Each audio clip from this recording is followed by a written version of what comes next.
Merci d'être sur LCI ce matin. Vous êtes ancien diplomate.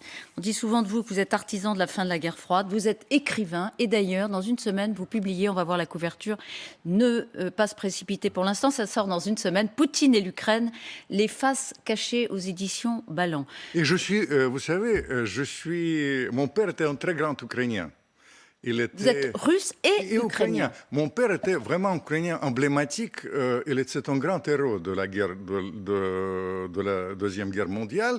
Et dans ma famille, il y a 6 Ukrainiens qui ont été tués, notamment à Stalingrad, au front. C'est pour ça que je suis bouleversé par ce que vous venez d'entendre. Et il y a 5 Russes qui ont été tués au front de la Deuxième Guerre mondiale. C'est-à-dire, je suis 50-50. Ukrainien d'un côté et russe de l'autre. Mais du coup, cette guerre, comme beaucoup, vous ne vouliez pas y croire, que vous dites c'est pas possible, elle existe, c'est le 17e jour, qu'est-ce qu'elle vous inspire? Non, mais vous savez, je suis bousillé par ça. Je ne dors pas la nuit, vous comprenez, doublement bousillé. Tout d'abord, 30% des Russes, ils sont un mélange. Mais je suis 50-50, carrément. Et deuxième chose, vous avez eu la gentillesse de rappeler mon combat avec Gorbatchev, au moment de la chute du mur.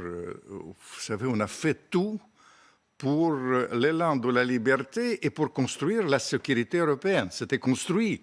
Je parle, il y avait des gens extraordinaires. Il y avait, à l'époque, il y avait Mitterrand, il y avait Robert Védrine. Vraiment, c'est les gens. On a construit ça et j'ai l'impression que toute ma vie, c'est-à-dire, ça ne servait à rien. Vous comprenez? Tout est anéanti pour moi. Et j'ai vu tout ce que vous montrez tout à l'heure. Ma première pensée, vraiment, pour les gens, pour les enfants et les femmes qui souffrent là-bas. Ma première pensée, parce que les gens, et au nom des gens qui ont combattu dans la guerre, au nom des miens qui ont été péris, 11 personnes au front, vous comprenez, mon père, et au nom du frère aîné de Poutine qui est péri pendant le blocus de Leningrad, je dis arrêtez. Oui. Arrêtez le plus rapidement possible, Alors, ça va être intéressant d'entrer, grâce à vous, on va essayer de comprendre ce que pense Poutine. Mais d'abord, le terrain. Vous faisiez allusion aux images de ce matin, l'assaut proche de Kiev, un peu ralenti par la résistance ukrainienne. Est-ce que vous admirez cette résistance ukrainienne? Évidemment, évidemment. Vous savez, tout d'abord, je pense que les Russes ont sous-estimé les choses qui sont passées. Surtout, l'Ukraine, franchement, c'est pas homogène. Moi, j'appartiens au centre de l'Ukraine, qui est vraiment... Mais il y a l'Ukraine occidentale et il y a les villes, notamment Kharkov, qui étaient considérées comme les villes russophones. Et la résistance était absolument visible. Mais en même temps, il y a une chose... En même temps, il ne faut pas se leurrer. Les Russes progressent et ce que je crains aujourd'hui, le plus sur le plan militaire, vous comprenez, ce qu'il faut éviter, c'est surtout la libanisation de l'Ukraine. Parce que les armes sont dispersées. Vous voulez dire la libanisation, c'est-à-dire le fait que tout le monde puisse... C'est-à-dire on ne peut pas après arrêter. D'où vient l'urgence? Et paradoxalement... Une guerre larvée en permanence. Absolument. Et d'où vient l'urgence d'agir vite? Et peut-être vous avez remarqué, j'ai en réalité beaucoup soutenu la démarche de Macron. Vous avez tapé beaucoup Emmanuel Macron, parce qu'il a fait, quand il téléphone tous les 2 jours à Poutine. Et je dois vous dire, c'est un des seuls contacts qui reste à l'Occident. Par rapport à ce que j'ai connu à l'époque même de la guerre froide, pendant la guerre froide, il y avait la propagande. Mais en sourdine, il y avait toujours des contacts très pointus, continuels. Aujourd'hui, les contacts sont rompus. d'où vient la nécessité de maintenir ces contacts, et je pense que c'est une nécessité plus que jamais.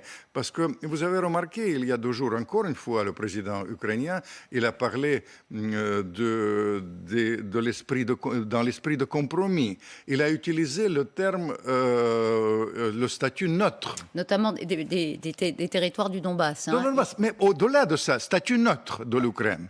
Et d'autre part, Poutine, publiquement, et je pense que c'est vraiment son intérêt, il parle tout le temps qu'il ne veut pas rester en Ukraine longtemps. Parce que, vous comprenez, je pense que l'enlisement en Ukraine, ce n'est pas du tout l'intérêt des Russes. Vous comprenez, il y a quelque chose là-dedans, d'où vient, à mon sens, l'intérêt de nous tous pour encourager. Oui, mais je voudrais revenir une seconde sur la résistance. Les Occidentaux, l'Europe, les Américains arment la résistance et l'armée ukrainienne. Ils ont raison.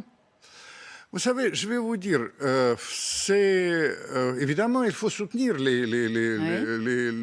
gens qui sont là-bas.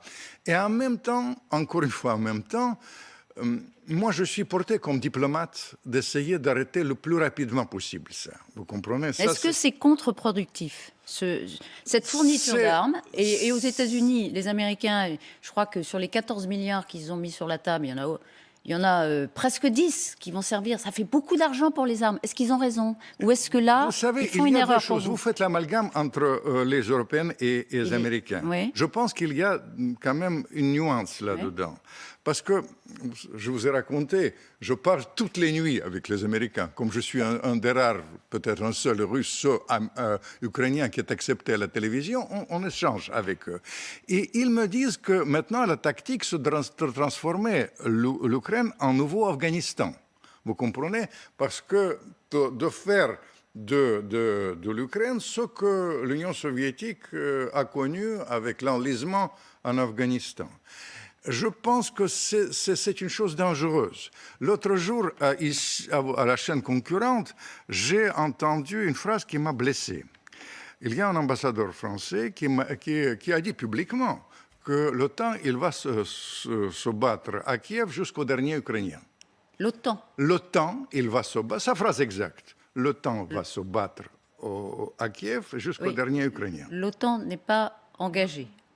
Les pays alliés dans l'OTAN arment. Néanmoins, c'est la phrase d'un ambassadeur français. Et ça, vous dites, c'est la ligne rouge? Ne, c'est même pas la ligne rouge. Vous comprenez, moi, j'ai un côté, quand même, je suis écrivain, et il y a, et ukrainien aussi.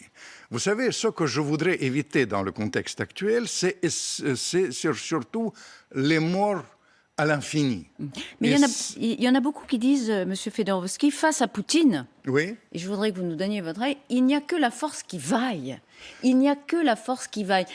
Et c'est ça qui est intéressant, c'est que pour vous, par exemple, faire en sorte qu'il y ait des avions qui puissent effectivement neutraliser les bombardements russes. Il y en a encore eu ce matin sur des civils, des bombardements russes en Ukraine. Il n'y a que la force qui vaille et il faut que l'Europe aille encore plus loin dans la réaction. Vous savez, encore une fois, c'est partagé. Vous avez raison sur la force qui vaille, parce que j'ai beaucoup étudié dans le livre que vous avez la gentillesse mentionné, Poutine, Ukraine, face cachée. Il y a la face cachée aussi de Poutine. Il y a Poutine de son enfance, il y a Poutine sportif. Ça s'explique beaucoup, parce qu'il utilise la force de l'adversaire comme judoka pour le basculer, mais il y a aussi Poutine espion. Et je dois vous dire que vous avez raison, que Poutine agit vraiment comme un homme de renseignement, comme un professionnel de renseignement. Et professionnel de renseignement, c'est pas l'équilibre des intérêts. J'étais diplomate, équilibre des intérêts. Et il y a vraiment une sorte, je dirais, le rapport de force. Oui. Et ça, c'est typiquement Poutine. Moi, je prône maintenant, vraiment avec beaucoup de cœur, il faut revenir à ce qu'on faisait, l'équilibre des intérêts. Il y a les gens, vous ne pouvez pas remarquer une chose. Vous comprenez, il y a un certain fléchissement. Fléchissement des Occidentaux, Évidemment, les Occidentaux sont... Fléchissement. Fléchissement, je vais vous dire pourquoi fléchissement. Parce que jamais on a parlé des problèmes de sécurité russes, vous comprenez? Parce que pour Poutine, comment il explique les choses? Il dit notre sécurité n'était pas assurée, l'Occident se foutait de notre gueule à propos de l'élargissement de l'OTAN, etc. Je voudrais qu'on voit la phrase de Lavrov. Lavrov dit ça, le ministre des Affaires étrangères. Nous n'avons pas attaqué l'Ukraine. L'Ukraine constituait une menace pour la Russie. Donc on défend notre sécurité. C'est la phrase de Lavrov. Il y a une chose sur laquelle il faut dire, le président Macron, franchement, il l'a dit plusieurs fois publiquement. Mais il y a maintenant même Borrell. Il dit on n'a pas pris en compte suffisamment en compte les problèmes de ça. Vous comprenez? Il y a une évolution de ce côté. Et il y a Lavrov qui a dit hier, vous n'avez pas remarqué, il a dit un fléchissement, je vais vous dire. Il a dit que la rencontre entre Zelensky et Poutine est envisageable. Et moi, j'appelle à faire ça le plus rapidement possible. Il ne faut pas qu'on va vers l'embrasement à Kiev. Au Kiev, c'est très important. C'est peut-être le point de fixation. Et j'espère qu'il y a une petite fenêtre pour ce que le président Macron appelle la désescalade. S'il réussit, je vous prédis qu'il recevra le prix Nobel de la paix. Ah, ben ça, on le note. On verra en tout cas. Autrefois, j'étais impliqué pour le prix Nobel, de la paix. Pour Gorbatchev, de la paix. Oui. Et là, vous dites Emmanuel Macron mériterait le prix Nobel de la paix s'il arrive à la désescalade. Pour vous, de toute façon, vous êtes un ancien diplomate. Oui. Vraiment. Il n'y a que la diplomatie. Donc, quand je disais fournir de plus en plus d'armes, vous dites c'est pas la voie. Sinon. Non, attendez, je vais vous dire une chose. Il y a 3 options maintenant. Option de la guerre mondiale, ce que je n'exclus pas avec mes connaissances et avec mon expérience diplomatique quand même de la fin de la guerre froide. Deuxième, c'est les sanctions. Moi, je ne crois pas à l'efficacité des sanctions. Vous comprenez, sous Eltsine, les Russes vivaient 10 fois moins bien que maintenant. Ils vont perdre 50% de leur pouvoir d'achat, mais je vous prédis, si ça continue comme ça, le gaz 10 fois plus cher en Europe, et je vous prédis aussi le choc pétrolier et la crise en Allemagne. Donc, je ne souhaite pas ça. Les Russes vont encaisser les sanctions alors que les Occidentaux vont en souffrir davantage. Non, les Russes vont souffrir énormément. Oui, mais ils vont l'encaisser au sens où ils vont le supporter. Et en plus, vous ne savez pas, les sanctions touchent maintenant plutôt les oligarques. Je parle avec les Russes tout le temps.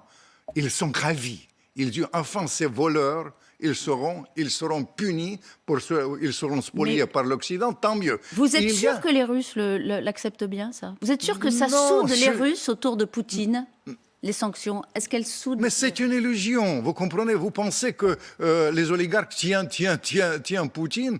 C'est le Poutine qui tient les oligarques. Le peuple russe, le peuple russe, il souffre énormément. Mais la seule chose que je dis, toutes les indications disent que tout d'abord, ils ont fait bloc sur Poutine au début. J'étais assez étonné. En fait, Poutine a renforcé l'OTAN, mais l'OTAN a renforcé Poutine en le jetant d'ailleurs dans les bras des Chinois, ce qui est dangereux. Mais après, il y a un fléchissement depuis 2 jours. Vous imaginez bien, parce que je suis ça, etc. Il y a majorité des Russes qui sont en faveur de ma solution. Ils sont en faveur de la solution négociée en Ukraine. Et ça, c'est un facteur, puisque détrompez-vous, parce que beaucoup de gens, les philosophes, ils disent que Poutine, c'est un dingo. Poutine, il a sa logique, que d'ailleurs je raconte dans le livre, qui n'est pas la mienne, je n'aime pas Poutine, il ne m'aime pas. Mais il a sa logique qui est différente de ce que vous pensez. Mais ce qui le réunit avec les hommes politiques occidentaux, ils regardent beaucoup les sondages. Je voudrais vous citer une phrase de l'académicien franco-russe André Maïkine. Un ami, je l'ai édité d'ailleurs. Voilà, est-ce que vous êtes d'accord? Alexandre Devecchio lui demande, mais qu'est-ce qu'on peut faire d'autre pour arriver à une solution? Et il dit, pour cesser les hostilités, on pense toujours qu'il faut avancer. Parfois, il faut au contraire reculer. Il faut dire, les Occidentaux doivent dire, on s'est trompé.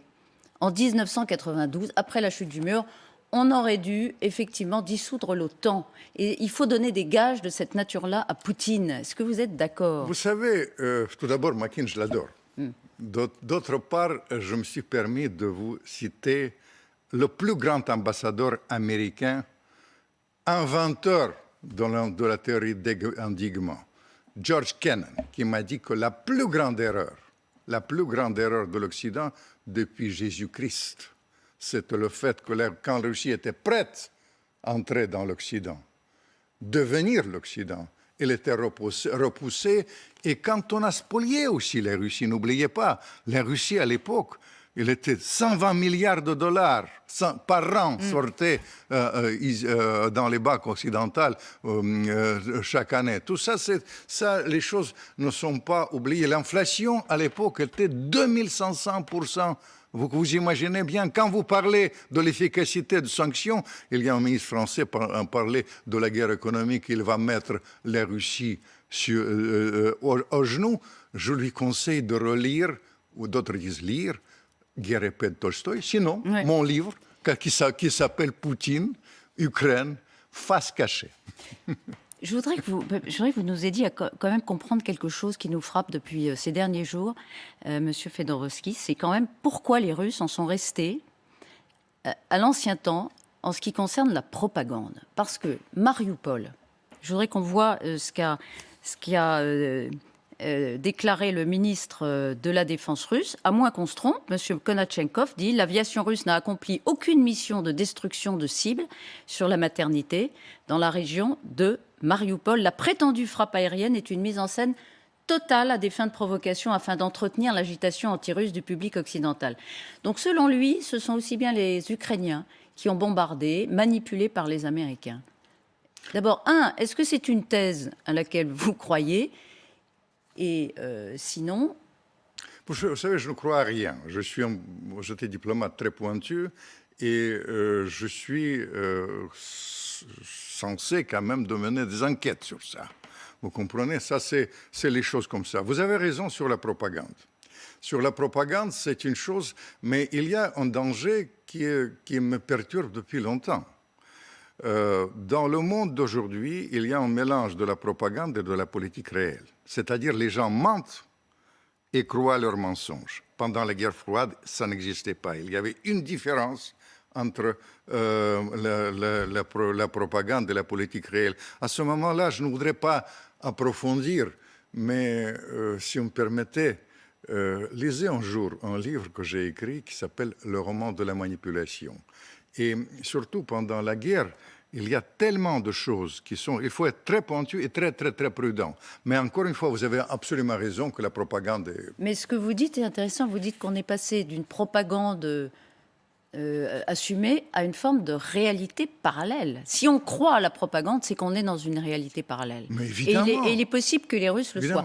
C'est pas seulement les Russes, attention. Ah. Attention. Les Américains aussi? Les Américains aussi. Pourquoi les Américains, mais la preuve que vous comprenez, je parle avec les Américains chaque nuit. Oui. Vous savez ce qu'ils me disent? Ils me disent, détrompez-vous, Vladimir, il n'y a aucun problème. Vous les renvoyez dos à dos un peu quand même. Hein? Non, pas... Parfois même dos à dos. Mais quand ils disent que les Russes, ils vont vivre mal, ils vont virer Poutine. Vous savez, je n'ai aucune sympathie pour Poutine. OK, mais la seule chose que ça ne correspond à rien. J'ai les sondages, j'ai les choses. C'est-à-dire, on vit dans le monde imaginaire, vous comprenez? Mais quand l'autre, il dit, je vais mettre l'économie russe à genoux. Mais vous comprenez? Il a raison ou pas? Non, pas du tout, ça ne correspond... Vous savez, je vais vous dire, les banques, je vais vous citer... C'est Bruno Le Maire qui a dit, on va provoquer l'effondrement de l'économie russe. C'est faux? Non, non mais ça ne correspond pas à la réalité de la situation. Les Russes, ils vont vivre très mal. Mais... encore une fois, ils vont vivre 5 fois mieux que sous Eltsine. On m'a dit, les Américains, au début, Vladimir, demain, tu verras tous les queues devant les banques.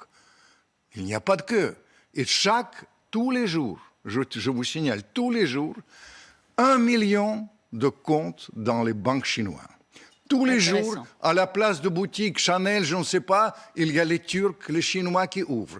Et surtout, qu'est-ce que ça nous donne? Ça nous donne, il y a le début du livre, j'appelais ça le monde de tous les dangers. Parce que il y avait le monde, mondialisation, etc. Aujourd'hui, on revient à quelque chose qui est pire que la guerre froide. Un bloc Russes, les Chinois, éventuellement les Iraniens, et de l'autre côté, l'Occident, beaucoup plus cohérent. D'ailleurs, la preuve, que, franchement, Poutine, il a quand même... C'est le retour des blocs. Le retour de blocs. Et vous comprenez, c'est difficile à gérer. Et c'est pour ça que les efforts qui sont parfois mal compris, finalement, je ne sais pas du tout, pour être politiquement correct, je lance cette idée de prix Nobel. Parce que, vous comprenez... D'Emmanuel Macron. Absolument. Téléphoner à un moment de l'hystérie, malgré tout ça, et maintenir les contacts, c'est peut-être, on va nous sauver comme ça Une dernière de la question, guerre mondiale. Monsieur Fedoros. Une dernière question. Je rappelle votre livre, la semaine Merci, prochaine, Poutine merci. et l'Ukraine chez Ballant. Il est malade ou pas, Vladimir Poutine? Vous savez, on raconte qu'il a les problèmes de santé. Ce que je constate, que physiquement, il a beaucoup changé ces derniers temps. Vous savez, vous avez remarqué, c'est un homme qui souriait de temps à l'autre. Il ne sourit plus. Il est très grave. Et dans le livre, j'ai fait le parallèle physique entre les gens. Vous savez, il me rappelle deux personnages. Et peut-être c'est l'angoisse du moment. Il me rappelle beaucoup, paradoxalement, Staline, avec sa psychorigidité. C'est-à-dire, comme l'enfant de la rue d'autrefois, il va jusqu'au bout de sa démarche. Il ne recule pas, et avec la manière de faire autour de lui et gérer les affaires avec les amis, il me rappelle Brejnev. Mais cela dit, Brejnev aussi... Malade. Brejnev, il est ce côté vieux de Brejnev. J'étais interprète de Brejnev. Vous savez ce qui me rappelle le plus Brejnev, et ça va vous effrayer encore plus, c'est Biden. Parce que, vous savez, Biden, que j'ai connu personnellement, très performant, mais vous imaginez bien dans quel monde on est. Staline et Brejnev. Vous comprenez? Ça m'effraie. Et vous dites Biden et Biden, Poutine. avec l'influence de l'entourage, avec les gestes. Et ça me frappe dans les deux cas. Brejnev jeune, assez un peu intéressant. Biden, qui est un grand spécialiste de désarmement que j'ai connu, et le Biden maintenant, c'est deux choses différentes. Bref, c'est avec mon cœur. Dans ce cas-là, peut-être il y a une petite filière pour la diplomatie française avec le rat particulier. Parce que les gens disent « Ah, la France, ça ne vaut pas la peine ». De Gaulle, Mitterrand, il y a mon ami Chirac, et peut-être aujourd'hui les efforts de la... Emmanuel Macron. Oh, absolument. Dont vous saluez la constance à vouloir parler à Poutine, qui pour vous est la seule issue, on l'a compris. Merci infiniment, Vladimir Fedorovski, d'avoir été ce matin notre invité sur LCI.